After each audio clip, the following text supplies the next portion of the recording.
What is up, YouTube? Today we're going to be looking at the top 32 international results, Sao Paulo international results, and we're going to be looking more closely at the top 8 results because this was the first tournament with Silver Tempest, and it was an international tournament, meaning it is one of the 4 biggest tournaments of this season that is not the World Championships, and we had 976 players, making it one of the biggest international championships in a different region from North America. Now, well, if you want to know what it was called, it was dubbed the Lugia International Championship because, well, Lugia V-Star made up about 48% of the Day 2 population, with a majority of the top 32 slots being taken up by Lugia, as you can see. We did have 2 other decks in the top 8, with a Lost Zone box played by Grant Manley, as well as a Control deck played by Sander Warchick, which we're going to be looking at.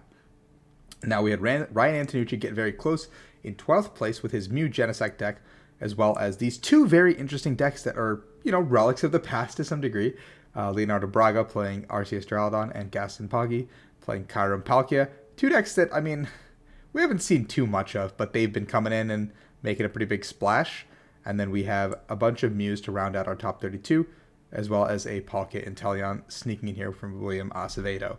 Now, these decks are all really good, obviously, but let's look at what Tord Reklev used to win the International Championship. We see here it's a very cut and dry Lugia list with as much consistency as possible. 4 Lugia, 4 Research, 4 Capture, making sure we get to that Lugia turn 1 no matter what. Tech attackers include Radiant Zard, Yveltal, and the Stoutland V to deal with the Lost Box matchup. Playing a copy of Oranguru to replace some of these pesky energies that you might not want in your hand on top of your deck, so you can use the Archeops to accelerate them out. 1 copy of Dunsparce and a copy of Manaphy to deal with pretty much everything that could possibly harm you in a lot of situations. And, the list looks very consistent. Second place, we have Lucas Calza playing a little bit of a greedier list with a 4-2 Lugia V-Star, playing 2 copies of Luminian to cut down on supporters, but also just get to that Luminous Sign as quickly as possible and find the pieces you need. Lucas played a couple more different energies, including a V-Guard energy, as well as 4 copies of Colette Stadium. But using the Trainer Heal tool, let's see what differences these 2 decks had. Tord played an additional, 54 of these cards were the exact same. Both of us played 54 cards the exact same, which is crazy. Now, the 6 card differences were that Tord ended up playing a Dunsparce, an extra Lugia, a Pumpkaboo, 2 extra Research, and a Hiding Energy. Lucas ended up playing 1 extra Luminian, 3 extra Collapsed, a Heat Energy, and a V-Guard. Now, these differences might seem minor, but the 3 extra Collapsed, I don't know how much they helped Lucas throughout the tournament, but in the games that I watched, they didn't really do much in what I saw. So those 3 cuts could have very easily been what Tord is playing, but who knows? Lucas did end up getting second with these 3 extra stadiums, the extra Luminian. So which one has more merit? You guys decide. In third place, we see Grant Manley's Kyogre Celebrations-based list that plays all of these fun Lost Zone attackers. You've got the Lost Zone core up here with the Comfey, Sableye, Cramorant, and Radiant Greninja to take down things in the early game, as well as going into the Snorlax for some heavy damage in the mid game. You also have a copy of Raikou V to just go in and do a ton of damage into Lugia if it is starting to get unruly and you just want to start swinging very difficultly. Swinging hard, sorry, that's what I meant. It's got 2 copies of O-Rod and Recycler, as well as a Clara to recover a lot of these pieces, because towards the end game, you do need to get to that Kyogre win condition with the Aqua Storm. So you need to be able to get to that win condition by bringing back your attackers and pushing through. 2 copies of Pokestop just to dig further through your deck, because sometimes it's going to be that Hail Mary that you need to find that O-Rod, that Recycler, that last copy of Choice Belt, that Vacuum, Quick Ball, whatever. Like, you just need to dig a little bit deeper, and that's where that Pokestop comes in handy. An overall very cool deck that Grant Manley and company piloted, and I was excited to see a different look in the top 4. I thought this deck could take it all the way. Let me know what you guys think. In top 4, we saw John Eng and company bring this Lugia V-Star deck, sporting a copy of Raikou, Radiant Zard, and Yveltal, playing a bunch of different colored energies to kind of fuel this Raikou, playing an extra copy of Choice Belt compared to most lists, and a copy of 3 supporters down the grip, giving us a myriad of options to use at different parts of the game. Now, with a bunch of thick supporter lines as well as a Crobat to draw deeper, this is one of the more consistent lists with a couple of tech options and some aggressive options to match. But how did it fare up against Tord's winning list? Looks like 50 cards were overlapping this time, but what was the main differences? We saw Tord playing an extra copy of Archeops, Dunsparce, Lugia V, Oranguru, Stoutland, Boss, Research, 2 extra Capture, and a Hiding.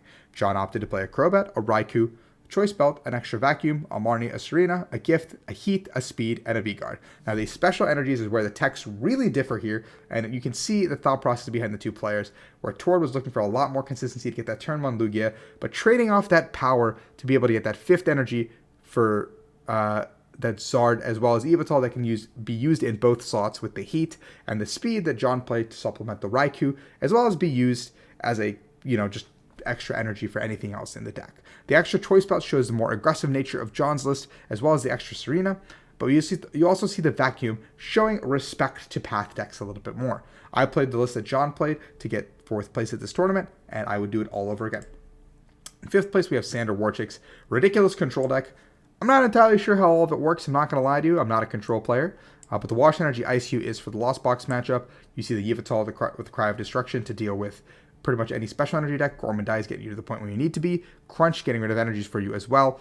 Crushing Hammers buying you time against the early decks like Arc Duraludon to get rid of their fighting energies. That could be a problem in the mid to late game. Flannery, Sydney, just all these supporters that are very much control oriented. Playing 1 Palpad, 1 Silene, a little bit more of a different control loop build because you have Pidgeot V now to make sure you don't deck out towards the end of the game.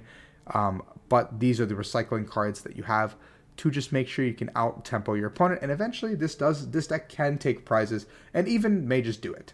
In 6th place, we had Pedro Pertusi playing this list very similar to John's 4th place list, playing the lightning type attackers in the form of Raikou, having the Dunsparce as well, though, to kind of supplement that. The Crobat is here as well.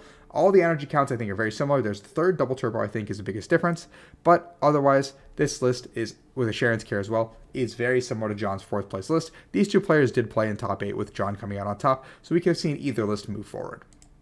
Then we have Kieran Farah playing one of the more unique Lugia lists with a lot more greedy counts across the board, but playing 4 copies of Trekking Shoes and a Mysterious Tail Mew just to be able to kind of dig a little bit deeper into the deck in the early game and find those big KOs, find those choice belts a little bit more accurately, find the exact energies you need, put the Arceus into the discard perfectly, and just kind of use those shoes to get a free draw, get a little bit deeper in the deck, find that boss, find that Serena on that very important turn that you need it, find your Luminia on the very important turn you need it. And it was something that got Kieran all the way to top 8, and it's a very, very cool build. Not sure how functional the shoes are, but I'm interested to see. Augustine Campo was our 8th place finisher with the Lugia Arceus deck, but we won't get to see it because it's not listed here. So we'll move on to some of the more unique decks. I will not be revisiting Azul Garcia Griego's Lost Box deck because it's the exact same as Grant Manley's in 3rd place, so congrats to the two of them. But we're going to be looking at Ryan Antonucci's Mew VMAX deck. Now, Mew VMAX, a lot of players thought would do a lot better, but look at this. Ryan's playing 5 stadiums, 3 copies of Path to the Peak and 2 Lost City. Path to the Peak and Mew VMAX, you might be thinking, that's very counterintuitive.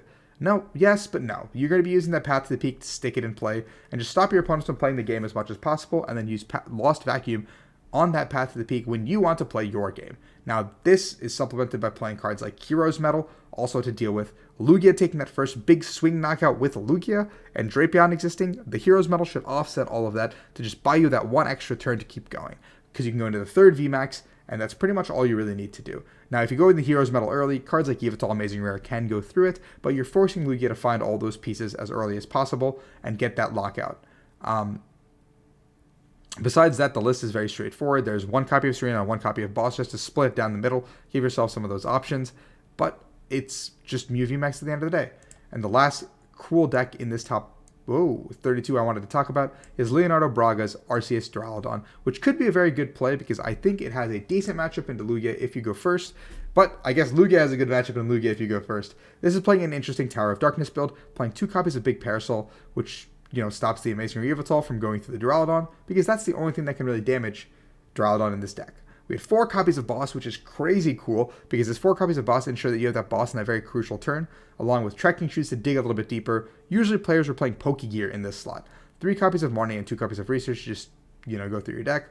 I'll muster to pull out that Duraludon VMAX, but besides that, it's the Duraludon VMAX list that we're so used to. Now, Duraludon is not necessarily the greatest deck because you have to draw the right cards at the right time to actually have some power, but you have cards like Tower of Darkness that will allow you to dig a little bit deeper to, maybe find what you need. But all that being said, this is the beginning of the Silver Tempest format. If you're going to Toronto, this is what you got to be looking at. If you're going to Toronto, Arlington, San Diego, these are the next 3 you got to be looking at. If you're going to a foreign regionals like Stuttgart or Brisbane, also got to be looking at these results. These are the lists that you're going to be looking at to prepare moving forward. So I hope you guys have the best of luck. If you're going to any of these tournaments, let me know. Good luck, and I will see you guys for the different video tomorrow.